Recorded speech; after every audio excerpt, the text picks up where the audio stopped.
Our Center for Addiction Medicine is an agency-wide initiative that aims to coordinate the essential health services for our patients with substance use disorder.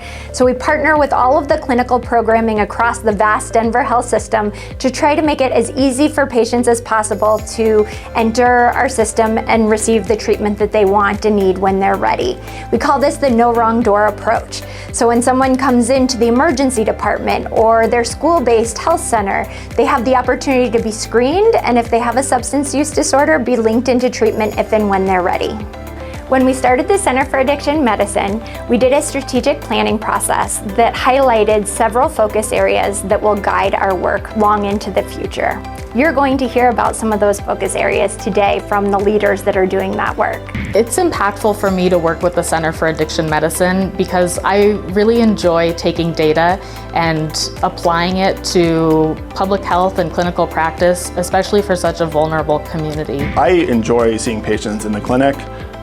But I know that part of treating folks with substance use disorder is about thinking more broadly about how we have an institution that facilitates access to treatment at all levels of their condition. This is one of the most meaningful and fun parts of my job. It really gives me an opportunity to engage with and get to know so many members of our community who each bring such unique and important perspectives. It's the establishment of community. We bring so many different people together in one place in order to all be able to grow our knowledge and understanding of what it means to support and care for individuals who use substances and or have a substance use disorder. The Center for Addiction Medicine Academy is the training and education arm of the Center for Addiction Medicine, or what we call the CAM. And so we really are tasked with ensuring that we are equipping healthcare workers, public health professionals, community members with the knowledge, skills, and resources in order to deliver care and support individuals who use substances or have a substance use disorder. We help create sanctuaries of healing. We ensure that when people come to us, come to our healthcare system, the people that are there to provide care are going to do so with respect and dignity. And they learn these skills and this knowledge through the courses that we provide here at CAM Academy, and truly to create trauma-responsive care environments that look at the whole person, not just the condition. We know that individuals with substance use disorder or who use substances don't just interact with our healthcare system. We are part of this huge network. We have tons of subject matter experts, and we want to share that internally and externally with all of our partners. Grants and philanthropy directly support the CAM Academy. They help us ensure that we have the appropriate staffing in order to do the incredible work that we have here. This is an incredible space that we're in here right now, and that could not have been accomplished without the support of both grant and philanthropic funds. We have our own training and education center where we are able to bring people from all across Colorado, even the surrounding states, in order to receive training and education right here in person, not just virtually across the board. The Inclusive and Compassionate Care Work Group has focused on implementing best practices in stigma reduction. Well, this work is important because unfortunately we know that people who use substances face stigma at every levels of the healthcare system, and that can really impact the care that they receive. The Words Matter initiative is a project that looks to educate our staff about what is the most clinically meaningful and non-judgmental language that we can employ when we're interacting with patients and when we're interacting with each other.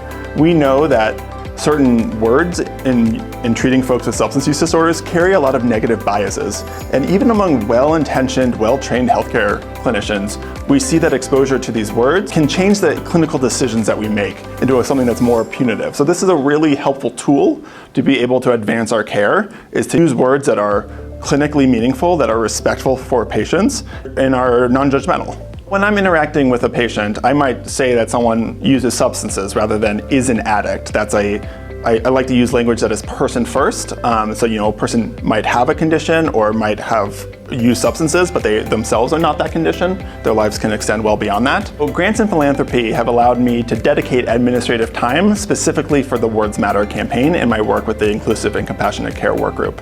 It's also helped pay for swag, which we're able to give out to our employees who do the pledge. We engage individuals with lived experience related to substance use disorders and substance use disorder treatment, and we work to integrate their expertise into the CAM's programs and services. And as part of this work, we convene a monthly community advisory meeting. This is the work that we do to make sure that the CAM's efforts start and end with the communities that we serve.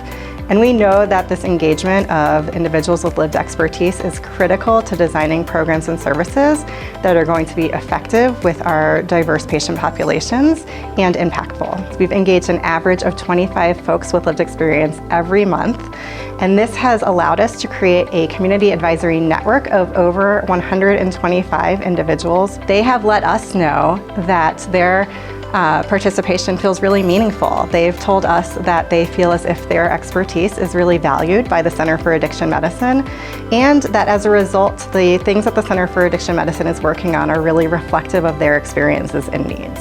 We have been really fortunate to have received donations that have allowed us to appropriately compensate our participants for their time and expertise.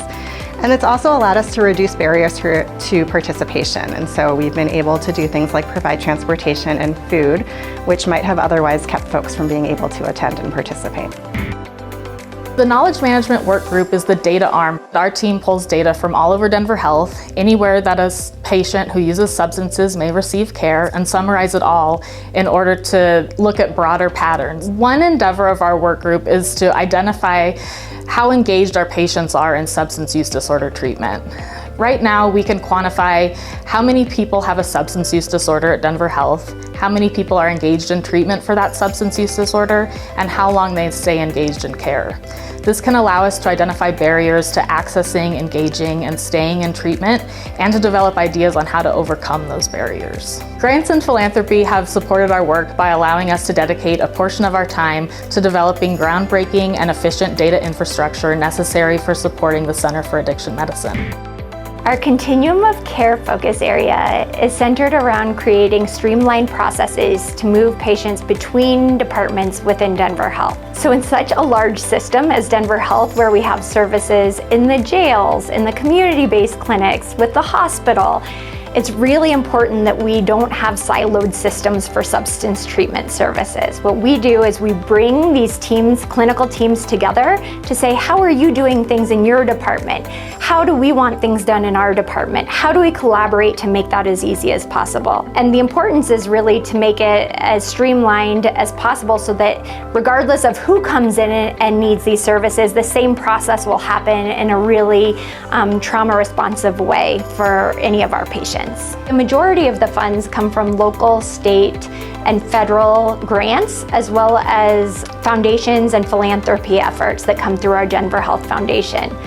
Without these grants and philanthropy donations, we would not be able to do the work that we're doing. And we'll be forever grateful for those that have contributed to making the Center for Addiction Medicine a success.